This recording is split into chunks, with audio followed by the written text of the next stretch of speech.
I'm the type of guy that when we go out on the field, I'm going to try to give our offense the best defense in the league every day. Is there any games when you look at your schedule as a whole that you're a little extra excited to play? Yeah, and obviously Stuttgart. Stuttgart beat us in the playoffs last year, and in my opinion, I think that's going to be the best team that we're going to play against this year. Yeah, and I'm happy that I was also able to redeem myself as well, because at that point I almost thought about retiring. At that point, after 2021, I thought, maybe I'm over the hump. Maybe it's time to walk off and put the headset on. I think that my goal and Zach's goal and Dawson's goal is to bring back that American linebacker a little bit, and that's something that I take personally. People are starting to not disrespect, but not think that it's so important to have an American linebacker. And in my opinion, I think it is important. Welcome back to the Imported Podcast. Today we have got the one and only AJ Wentland on the show, one of the top-tier linebackers in the European League of Football. He's a two-time first-team All-Star, has played all over in Europe, won championships in multiple different countries, multiple different leagues. He's widely regarded as one of the best defensive players in the European football space. We had a great conversation about his team, the Wroclaw Panthers, himself as a person and a linebacker, and European football in general. Really liked this conversation. AJ is fired up for the 2024 ELF season, and this got me extra fired up for it. Without further ado, AJ Wentland. No, I love it. I mean, out here in Poland, in Wroclaw, it's a great organization. I think it's one of the best organizations that I've played for. I've had the honor to play in a few different places, and being out here, they treat you like a professional. They give you everything that you need to perform on the field, and I think that goes a long way. When you can be treated like a professional, now you can really play like a professional every day. You have everything that you need, whether it's physio, the full-time weight room, great facilities, full-time coaches. You can't beat it. Yeah, man, that's what I'm seeing. And when I see some of your guys' stuff on Instagram, like the facilities you guys are all, is the gym at the actual field at the stadium there for you guys? Yeah, so basically like our coaches' offices, the gym, the physio is all on site. It's like a university campus. In our practice field, we have a grass practice field, we have a turf practice field, and they make the recovery portion a priority. We're required to come in every day and do physio, whether you got something or not. So some days I just go in and get a massage, and it's great. I love that. And then, you got the gym on site, and I love to be in there. So we're always stretching, rolling out, and also training. I think that's a vital part, is to continue to lift and stay strong during the season. And, we have a strength coach that works with us every day, and I got to work with him. And he's an awesome guy, Coach Lucas. And, the full-time coaching staff, being able to just step in the office and always bounce ideas off the coaches. And we have some amazing coaches who have worked all over the place with Division I. Coach Cool, our defensive coordinator, is awesome. Love that guy. He worked at Miami, recently at Toledo, but he worked with Saban at Alabama. So he's, being able to work with him and just bounce ideas off of him every day and kind of absorb a lot of his knowledge has been really, really great for me, and being able to network as well. It's awesome. Absolutely, man. I mean, yeah, what a great setup out there. It sounds like it's damn near a college football setup with everything on site there, doing everything super professionally, making you guys come into physio, even if you don't have anything, even if you're not exactly up, just taking care of the body proactively. Right. You mentioned networking. We're all well aware of your on-field football career as a player, both in college and then out here in Europe for many years so far. Networking. Are you thinking about becoming a coach after your career? Oh, definitely. That's already something that's on my mind, and being able to work with the youth everywhere that I've been has been really, really cool. So I'm already kind of dipping my toes into coaching has been really, really cool, and being able to aspire after different guys who've done it. There's been plenty of guys that you've seen and that we've both seen that have been players who've kind of got into coaching, and that's been really, really cool to see. So I really want to be able to, kind of follow in those footsteps and do the same thing. I'd love to coach out here in Europe, but if that wasn't an option, I would always go back to the U.S. and coach at high school, college level. But I just love the work-life balance out here in Europe, to where you can still do what you love and you can coach and do it as a full-time job. But how it can be in the U.S. where those guys are working 14, 15, 16-hour days.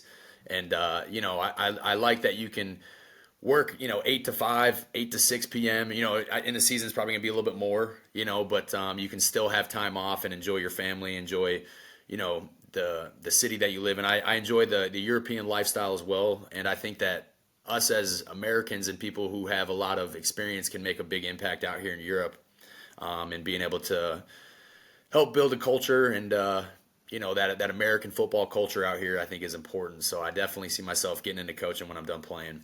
Yeah, man. I mean, with your experience and everything you've done out in Europe, the thing that I love, especially for out here, obviously you can take your talents back to the States, but you have such a unique set of talents with having been in American imports in the European American football world. And so that Exactly. just helps you relate to new Americans coming over, because we know it's an adjustment. It's a little bit of a different situation. Yeah. It's not just one-to-one on the field. So I think the more guys that we can get into coaching in Europe after who've played here, it's just gonna benefit it all.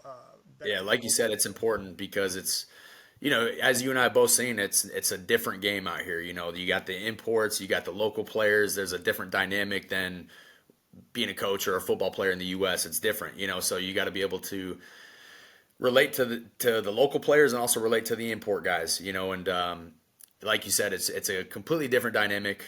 It's not a different game, but you got to be able to balance both sides of the ball. You got to be able to relate with those local guys. They got 9-to-5 jobs, and then the import guys who are fully professional. And some of those fully professional guys also may not be used to being the guy on every snap. You see that oftentimes where a guy might have come from a Division I or an NFL type caliber guy, but he comes out here and he doesn't maybe perform up to the standards that you want. The standard as an import for us is to be the best at your position in the league, and it's nothing less. It should be that you should be that standard for yourself, right?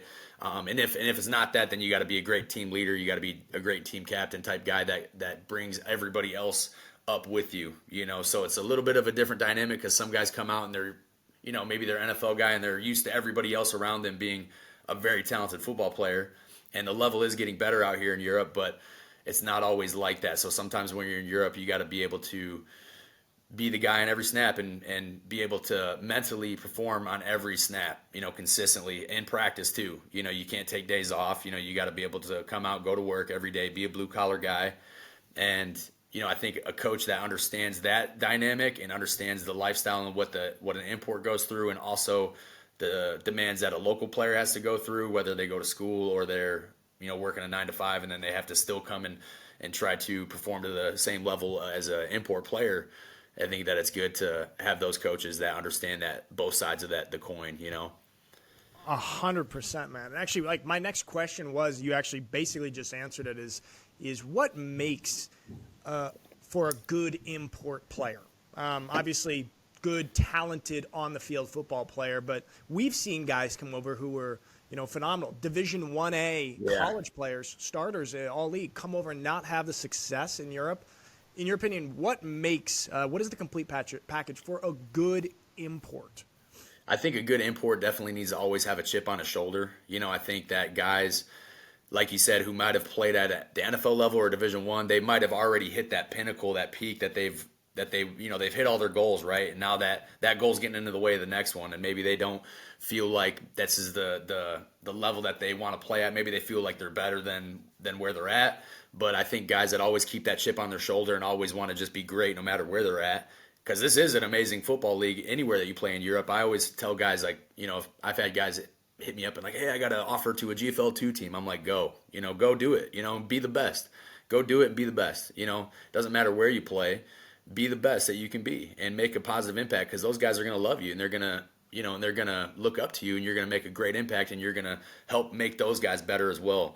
So I think that guys who have the right mentality are the ones that you want to bring over as an import, whether it doesn't matter what level they played at. Obviously, you want a guy who made a lot of plays in college and was successful, and obviously a very good athlete, and is going to be able to do his job on the field and be an impact player on the field. But they got to have that mentality, I think, of always keeping that chip on their shoulder and always wanting to be better and always want to make everybody else around them better, because that's very important. You got to make the local guys better. You got to make your teammates better, and you should be that way either way. I think so. Finding a great football player is what you're looking for. And a guy that's a good guy on and off the field, and I think that's what's important. Finding when looking for an import, and it's not an easy thing for coaches to find. As you and I have both seen, you've been able to play in some very good organizations where they do a very good job with recruiting, and they know the kind of guy to look for. But, we've also seen teams that we've played against, or maybe even on our own teams, where guys don't really pan out, and that's unfortunate, but it's always a learning process as well. I think for guys who are recruiting and guys who are out here playing, 100%, man. And yeah, and it's cool to see, a guy like you that has now been out here in Europe, established, played for multiple different teams, multiple different championships in different countries, different leagues, and kind of seen it all, and seeing the consistency throughout all these of, okay, this is what a good import is, and a lot of these characteristics and things that you mentioned. And then kind of specifically going to the ELF, one of the things you kept hitting on there is a guy that makes the local players better. In the ELF, we've got just 4 American imports. Obviously, you have your imports, but your team there's just 4 Americans. So really, Yes. of course, your on-field job is very important, but also elevating the local players around you, because that really is the core of the team. And speaking of the team, obviously the Wroclaw Panthers list this year, you guys are putting together a damn good roster. And I just said it the other day. I feel like, man, you guys are flying under the radar a little bit. Yeah. Even your roster's insane. Can you talk to me a little bit about this? I'm going to name off a few of the names that you guys have, that you guys got on the roster. Obviously, you, AJ Wentland, Jennedy Adams, David Brzezowski, Devin Burrell, Stephen Duncan, Andre Botello Moreno, William James, Dusan Novacek, I should say his last name better. Yeah. I played with him. Kenna Eubanks and Matt Cole. Like, this is crazy stacked up. Can you talk to me a little bit about the Wroclaw Panthers, your guys' roster, and these guys? Yeah, I'm really excited. It's been a good dynamic so far. Everybody's gotten along really well, and we've been competing. I'm the type of guy that when we go out on the field, I'm going to try to give our offense the best defense in the league every day. And I think we've been giving them a lot of tough looks and really making things hard on those guys on offense. So right now we're just competing every day. So those are my opponents every day. But at the end of the day, we shake hands and we dap it up and give each other nothing but love. I got nothing but respect for all of the guys on our team. And but when I line up across from somebody, it's game time, even when it's practice. And I think that's important to practice like you play. So I bring a lot of intensity and trying to make those guys better by competing. And I think that, like you said, we've been fortunate to do really well in the offseason with recruiting. Coach C's been doing an awesome job. He talks about just bringing a great attitude and doing your job. Those are your 2 expectations every day: is bring a great attitude, do your job. And I think that the guys have really bought into it. And the Polish guys that we have are amazing. They're really blue collar. They don't bitch or complain. They just come to work every day, and they really buy into the energy that you give off. So when you're an import player here on defense, we run to the ball. We're trying to pull the ball out every play. We're practicing smart. We don't want to bring guys down, but we're going to run the ball and we're going to thud guys up. So, I've been with Jennedy Adams and David Brzezowski. We've been making some pretty big contact on each other, but again, keeping each other up, keeping each other safe.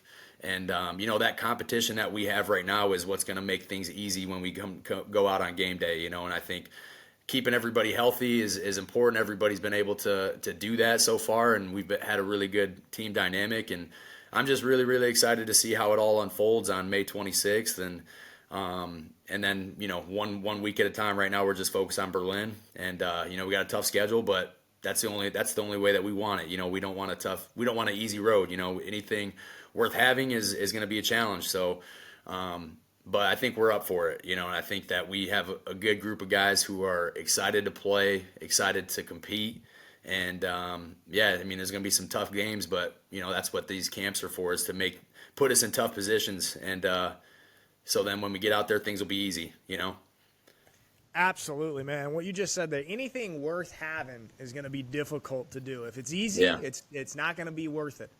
Exactly. That's a great piece of wisdom that applies to football, applies to a lot of other things in life as well. I'm curious, man, because we just did on the ELF Live show, we did a ranked top 5 running backs in the league, and in my top 5, I have both Adams and David Brzezowski in my top 5. So I'm wondering, you guys have 2 of, in my opinion, the top 5 running backs in the league. Can you talk a little bit about their different play styles? I mean, when I was watching film, I felt like they're a little bit similar. But can you talk to me just about these 2 backs? I mean, you're a linebacker. You've seen a lot of running backs. This is where you're doing a lot of your work. Exactly. I mean, both guys are tough, and that's the type of football that we're going to be playing here. I believe this year is tough, hard-nosed football. Both guys run hard, but they also got speed to be able to bounce and be shifty and get outside. And I like what Coach Alonda and Stephen Duncan are able to do with them, moving them around and being able to use both backs, use our tight ends, and being able to use our offensive line that we have, which is much improved, I believe, with Eubanks and Otavio. And we brought in some new Polish guys that from around Poland who are tough guys. And it's like I said, the competition every day has been real, especially in the box. Has been a lot of, we've been hitting each other pretty well. And then when they get those guys on the perimeter, I'm trying to chase that ball down, and I think that iron sharpens iron. I've been able to really give them a tough look. And, with Gennady and David, we just give each other nothing but love because we're just like, man, like we're, AJ, you're all over us. I'm like, well, shit, you're making things hard on me. You're flying around and making, with speed. So I got to really get out there and keep good leverage on you because they have good speed and they can stop on a dime, both of them. So I think that those two guys complement each other, and being able to use two backs in this league is going to be important. So we can run the ball and keep those guys fresh. Because David was getting a little beat up last year with having to carry, get all the carries. So it's going to be really important, I think, to be able to have both those guys who are athletic and can also run the ball hard downhill. And we have a good O-line, good tight ends, and so I think it's important. You got to be able to run the ball, and then that opens up everything else. So. It's been great being able to compete with those guys every day, and I'm excited for this next camp. That's all I'm looking forward to is getting back out there on Thursday and practicing and getting through this next camp, and then we got two game weeks or game week preps, to get ready for Berlin. So, man, how good did that I know that feeling. It feels so good to be, knowing that you're practicing every day or every week against some of the best players of their position in the league. And you guys, just what you said, iron sharpens iron. You guys are going at it. Maybe it gets a little bit chippy, maybe it gets a little bit physical in practice, but at the end of the day, it's all love. Yeah. And you guys are on the same side. That just, fuck, man, football's great. Exactly. That's what I love about it too. Is it's like there's the competition side of it, of course, but then like when I'll be flying around and maybe I'm coming on a stunt and they got to pick me up, and sometimes I'll really give them a good move and just swipe right past them. But like recently, they've been getting really good with their feet, and I got pinned up by them. I'm like, good shit, like. You know what I mean? Like I'm like, oh fuck, but at the same time, I'm like, hey, good fucking block, dude. Exactly. I know that when in practice when you have something like that, we're like, fuck, because like of course you're competitive and you want to win every single rep, but then you remember same team, you're like, hey, good shit, man. Good shit. That's good shit, man. Exactly, especially being a veteran guy who's been doing it. So you've been doing it for a long time. So when you're able to compete, you can also like live in that moment and be like, dude, good shit, David. That was a fucking hell of a block. That's a super important thing, and it comes, I think, with being a veteran and having been able to have your success and establish yourself, and then know what the big picture is. Exactly. All this stuff, and I think that's super important. I'm curious about Stephen Duncan and Matt Cole, two of your A imports, two guys who are new to the league. I got to watch Stephen Duncan. He played for Dresden last year. I watched them versus the Unicorns right over there in the semifinal game, and I was super impressed by him. And I'm wondering how are these two guys looking? Because obviously Matt Cole as well. This dude was kind of all over in the NFL and pretty legit player. How are these guys doing?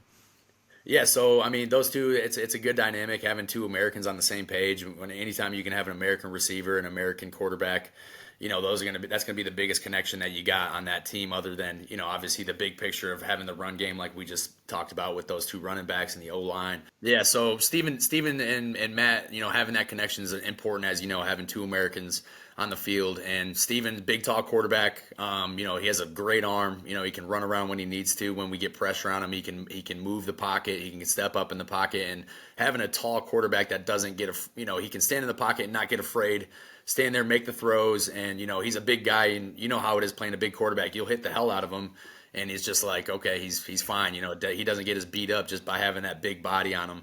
And like I just touched on, he can run. It's not his main thing, but if nothing's open, he can step up, and that's been giving us some tough looks in camp. He's been able to do some things with his feet that I wasn't really expecting.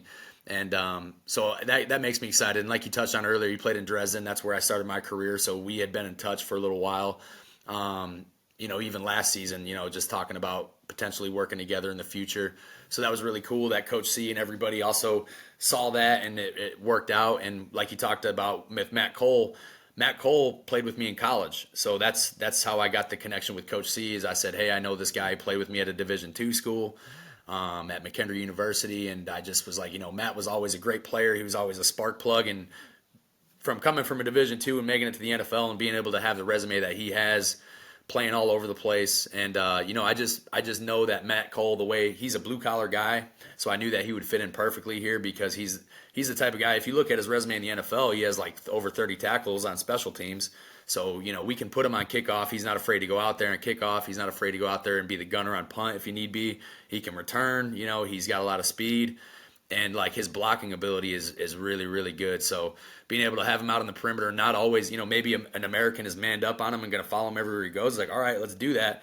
And let's have now he's going to block your American corner and put him on his ass, and we'll throw the bubble to somebody else. It just gives you a lot more weapons to be able to have a guy that's just not a possession guy, just not a receiver. He can do more than just be a receiver. So I've known Matt Cole since college, and it's great to be on the same team again.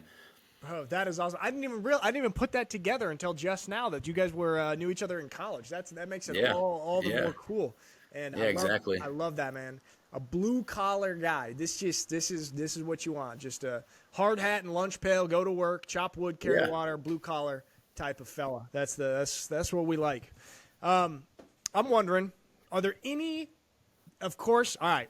We're always focused on the next game, and for you guys, and that's the first game of the season, Berlin. Is there any games when you look at your schedule as a whole that you're a little extra excited to play? Any teams you're a little extra motivated for? Yeah, definitely. I mean, obviously Berlin, like you touched on, is the first game, and that's kind of been a rivalry for the Panthers. And even when I was with the Kings, I've played the Berlin Thunder a lot of times.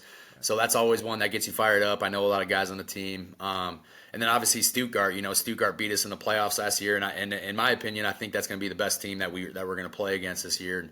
As you know, they're great. They went to the championship, and I have nothing but respect for that program over there and what they do.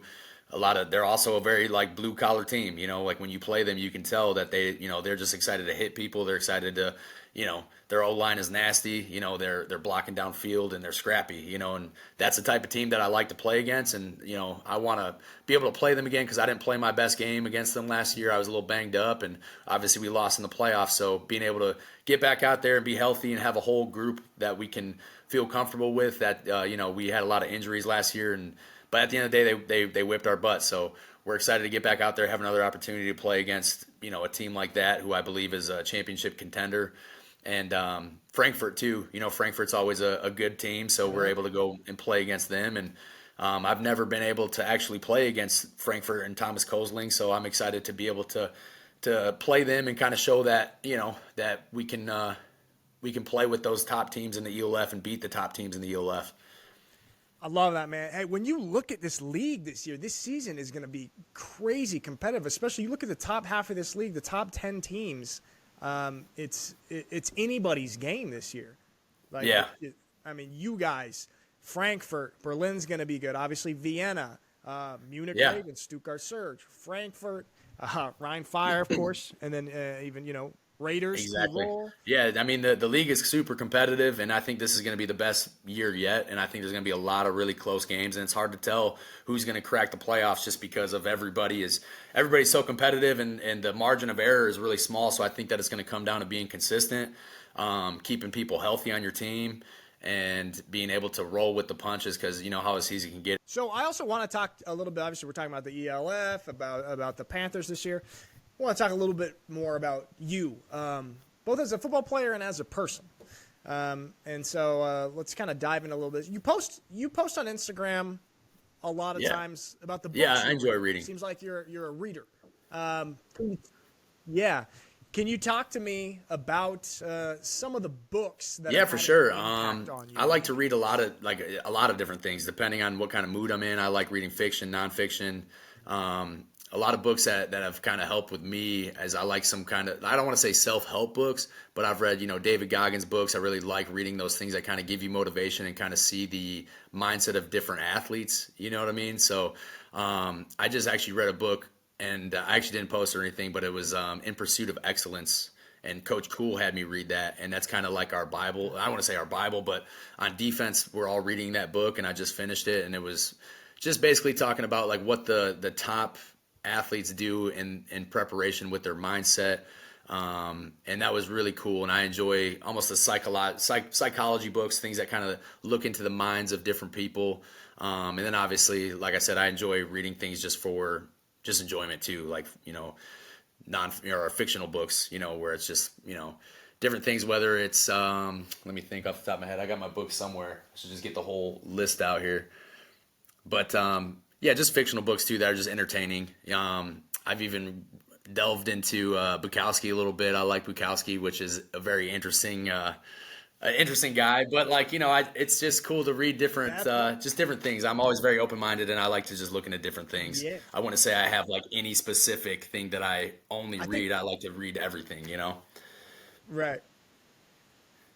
I think that's what that really stood out to me when I saw you reading Bukowski, and it's cool because I like to read as well, and for many years I only read nonfiction books. I not necessarily self-help. Right. Yeah. Exactly. Something like a David Goggins type book.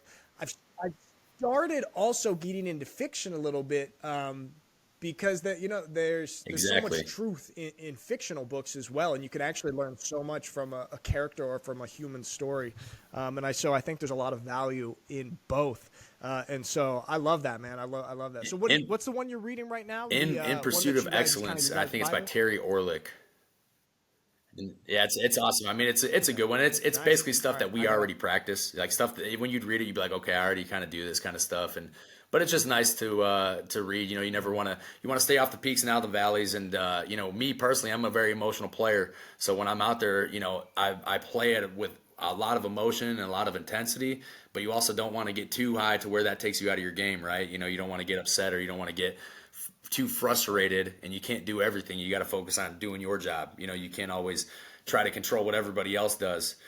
So that's been big with Coach Cool, is just trying to get all of us to be like, okay, what's your job? Focus on your job and don't make it bigger than what it is. And that's basically the idea behind the book. And but it's got a lot of I like that it has a lot of examples from different athletes, different coaches, and it's really good. I recommend it. Fantastic. I'm gonna have to put that on my list, man. There is a situation I want to ask you about. It was, man, was it it was during the COVID season, and maybe going into, I think, 2021, where you went up, I think, to play in Finland, because that was the only league that was playing. You guys had that kind of like Finnish all-star team up there. All the good players went up there. Then you went to Tyrol, and then you came back to Dresden. Now, for people who don't know, you were kind of like the staple at Dresden for the years prior, lead the league in tackles, etc., top player. When you came back to Dresden, sorry about that, that'll stop in a second. You came back, and it was late in the season. You joined the team very late in the season, and they had been playing the entire year with another American import. When you left, they had to replace you, get an American linebacker. And they got an American linebacker who's a good player, very solid player. But it was very interesting to me because when you came back, to me, it was like, no disrespect to him as a player, it was clear that you were the better linebacker, and just on field, all right, AJ's back, we should plug him in as the main import for that season. But they didn't do that. They stuck with this guy, and I think that you knew that you were coming back as kind of a role player. This is a super interesting and unique position and situation to be in, especially for somebody of your caliber who's used to, kind of being the guy on defense. Can you talk to me a little bit mentally? Because I remember being impressed with kind of your attitude on the subject, and you were playing special teams, running out of kickoff and everything, and still being like the emotional heartbeat of the team. Can you talk to me a little bit about that mentality in this situation? Yeah, it was definitely a very interesting part of my career because, like you said, I've always been the guy that was always on the field playing all the time. And, I went to Finland, and we won a championship. That was my first championship that I won, and I actually was injured in the championship game. So I tore my MCL and it completely ruptured it. And that was a tough part of my career because then, Dresden wanted to bring me back. They were like, hey, we want you to do the surgery here, and we want you to stay here in Dresden. But then I was also a little bit split on my decision because, I went to Finland and I got to see, oh, wow, like there's so many other cool places to play. I've always had a bunch of other offers, but I always remained loyal to Dresden.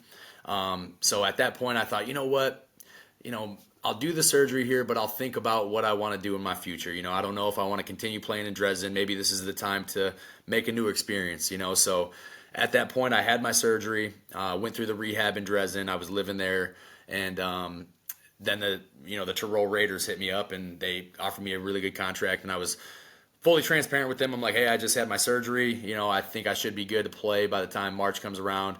And I was, I was ready to play. But anytime you come back from an injury, it's not as everybody always says, oh, I'm going to be the quickest one to come back. I'm going to come back in 3 months from whatever surgery it is or whatever. But it's a process, and it takes really a full year. It takes a full year to get back to really the top shape that you're used to playing at, because you're not able to train the same way. It takes a while to regain the entire mobility, the entire full strength, and that's your full body. And then also the mental side of it, of trusting it. It's different when you got a leg injury. So if you break your pinky, you can go out there and play no matter what. But if your knee's messed up, it's a little bit different. So, but no, I mean, I had a good recovery. Everything was good. I played in Innsbruck and had a good impact there as well. And we were playing the AFL, so we had 3 Americans where we rotated. And when I was playing it, I just kept hurting it. It wasn't fully recovered. I came back too early. I kept hurting it. So then it was just a tough season for me in that first part of 2021. So the entire time, Coach Oltz, who is actually now in Innsbruck, which is ironic, he's like the general manager over there.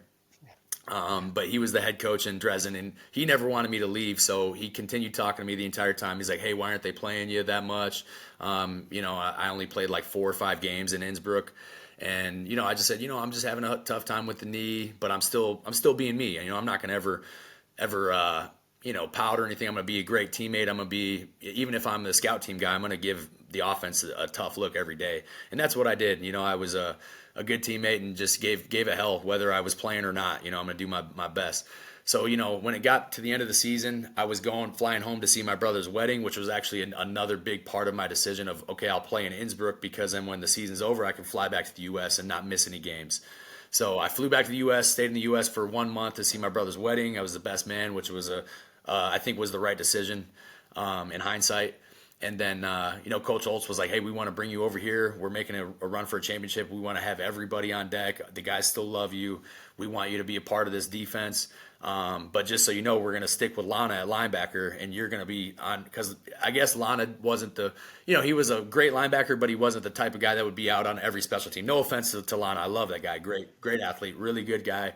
But they wanted to have me on special teams because they knew that I'd be able to block punts, run down on kickoff, and whatever you ask me to do, I'm going to do it. So, they offered me a pretty good contract to do just that. And I said, okay, let's do it. And if it got down to it, we'll play linebacker too.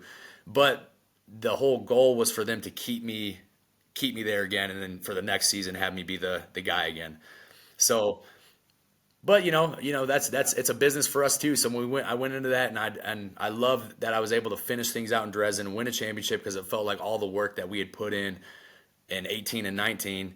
And even going into 2020, I was there the whole time, working with the guys and trying to get those guys better. It seemed like all that hard work paid off, and I was just really happy to be a part of it. But it was very different for me to be a role player and being a special teams guy. But again, I'm the type of guy that whatever my job is, I'm going to do it to the best of my ability. So I never bitched or complained. I just went to work every day, and I'm proud that when I went to Dresden, I blocked like 4 or 5 punts. And I was only there for like the last 3 games.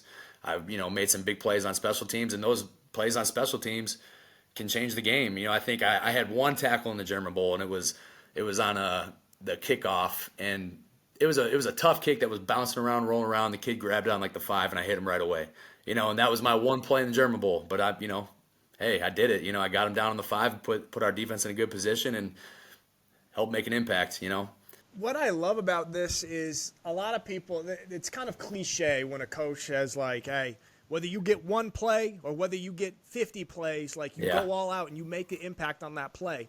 And maybe it's a little bit of a cliche and people kind of brush, like, yeah, coach, or whatever.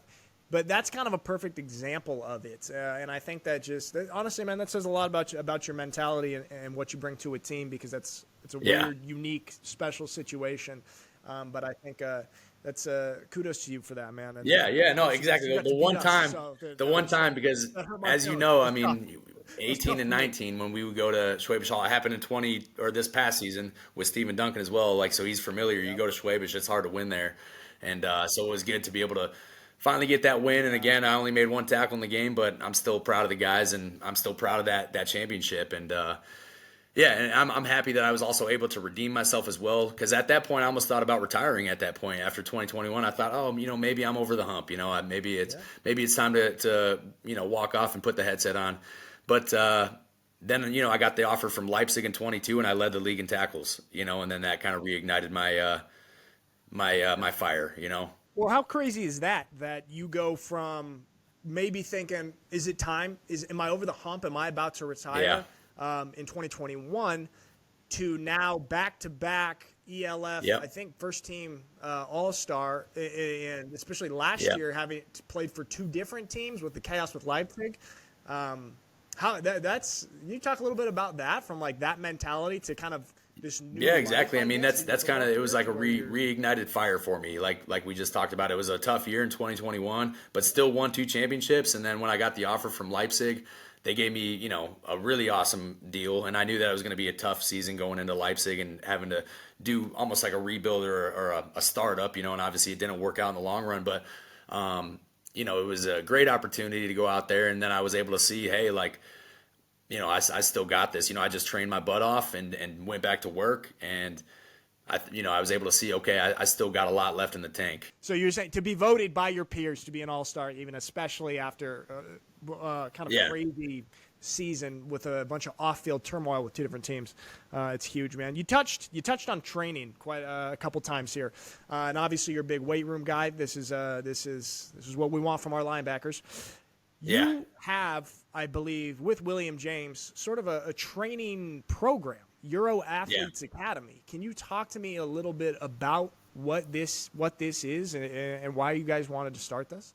Yeah, so I've been working with Will since 2018 when we first played together in Dresden. Then, we kind of parted ways, but then came back together when we played in Leipzig in 2022.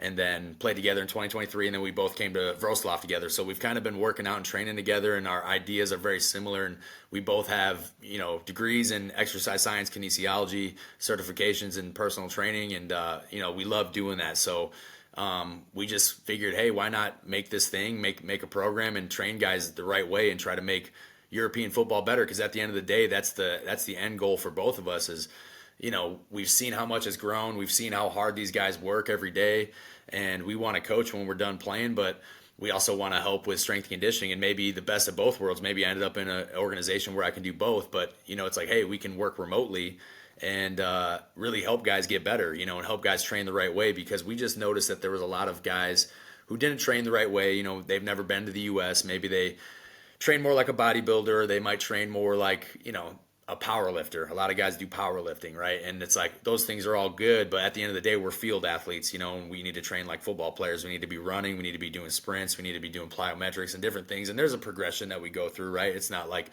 day one at the end of the off season, we're running 100-yard sprints or anything. There's a progression that we follow, right? To get your body right at the end of the season, get you feeling good. And yeah, I think that that's important to be able to have guys train the right way, being able to run in the off season. A lot of guys neglect that too many times, and I think that me and Will saw that was important to be able to train guys a little bit more like track athletes, and then kind of merge that into the football universe, and in the off season of 2022 going into 2023, we were able to work with some Olympic track athletes.